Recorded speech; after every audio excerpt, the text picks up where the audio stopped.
Chat, what is going on?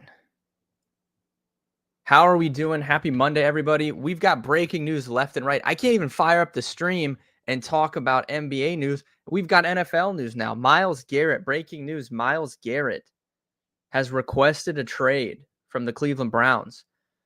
I mean, what are we doing here? This is chaos. Too much. We're going to talk about it all. Huge NBA trades, NFL trades coming maybe. Myles Garrett requests a trade. That affects the top of the draft, most certainly. If they actually do trade him, I saw Andrew Berry made a statement. They're holding firm. They don't want to trade him. Not sure what's going to come of that. But that affects the top of the NFL draft. We've obviously got NBA, Luka Doncic, De'Aaron Fox. Wow. Yeah, this is pretty shocking because it sounded like Myles Garrett had committed to the Cleveland Browns pretty firmly in heading into the offseason. You know, he had a big meeting with the higher ups, the team, the staff, the front office, and it sounded like he was committed to staying, and that doesn't seem like it's the case anymore. Wow. That's shocking. So we're going to talk about it all. If you guys missed it over the weekend, I was on a live stream Saturday night here at Rolling Insights. We just partnered up with Jeremy Lee, who he runs a show called Sports Cards Live. Go check him out on YouTube and, Instagram, all that stuff. I'll be making some more appearances on that show throughout the next couple of months here.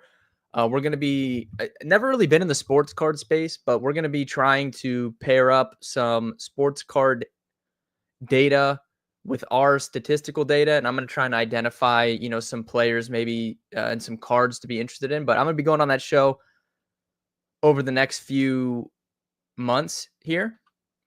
But I was on live Saturday night when that Luka news broke at midnight. I was on the show and it was crazy. I mean, it was absolutely crazy. It's been 2 days since that. That was Saturday night. It's Monday.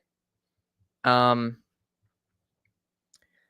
still don't really know what to make of that Luka Doncic trade, to be honest with you guys. The Mavs, look, I've talked about this a few times in terms of like GMs just having big egos. I understand like Dallas, the staff and whatever you want to say, like they don't get along with Luka. But at the end of the day, you don't get along with people you work with a lot. I'm sure that there's plenty of professional sports teams where people don't get along with the star players. I don't think that's uncommon, especially nowadays with these guys. But at the end of the day, you got to move past that at some point. Players, Luka Doncic doesn't get traded. Flat out, end of story. Luka Doncic is one of 3 to 4 players in the NBA that does not get traded.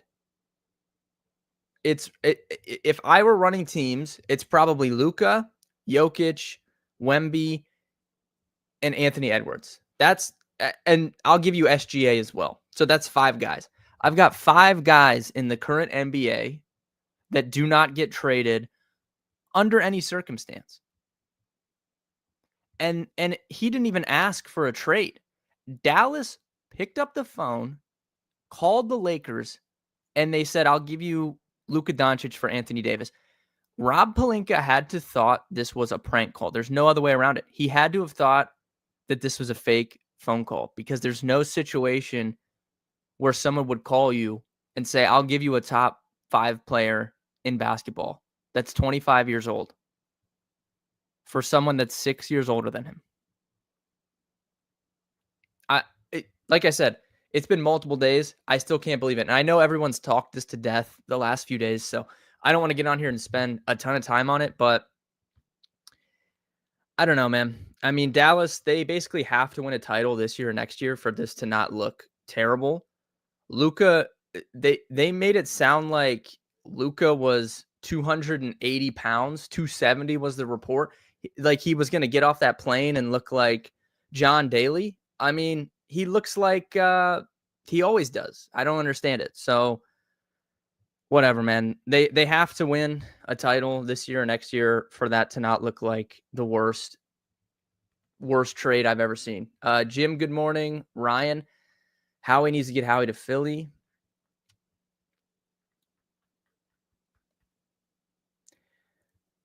But yeah, so that Luka trade was crazy.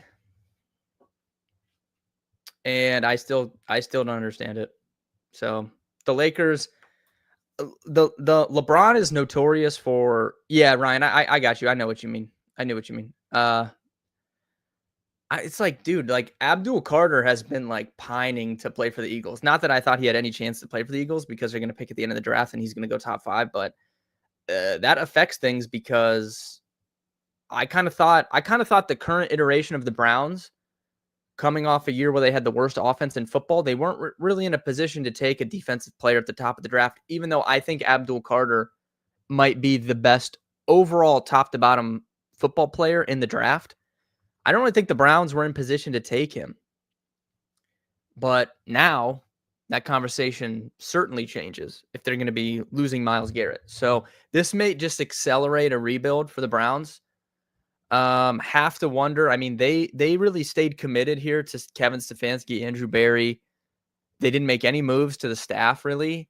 Have to wonder if that changes. And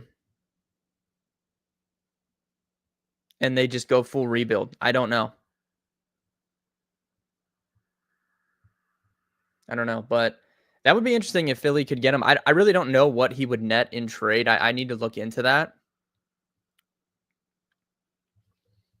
I don't know. But going back to the Luka thing, LeBron is notorious for leaving teams decimated, right? He did it with the Cavs kind of multiple times.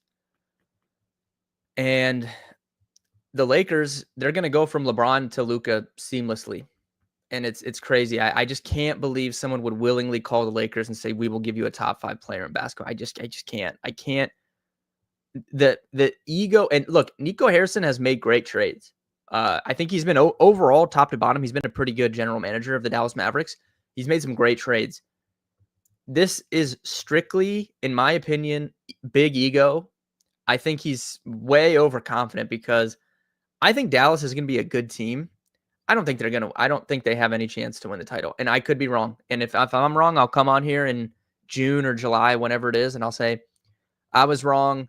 And it's not as bad of a trade as it seems because they won the title. But I frankly don't think they have any chance of winning the title this year. So the move just makes no sense. They didn't get any better right now. They didn't get better for the future. And they traded not only one of the best players in basketball.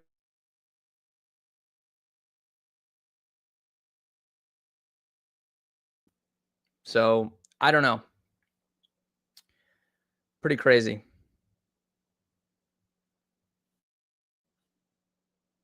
Pretty crazy. As for the De'Aaron Fox trade, the Bulls once again are just like laughing stock. They get kind of shafted. Didn't really get much back. Sacramento gets Levine and like all the picks, which I think is funny.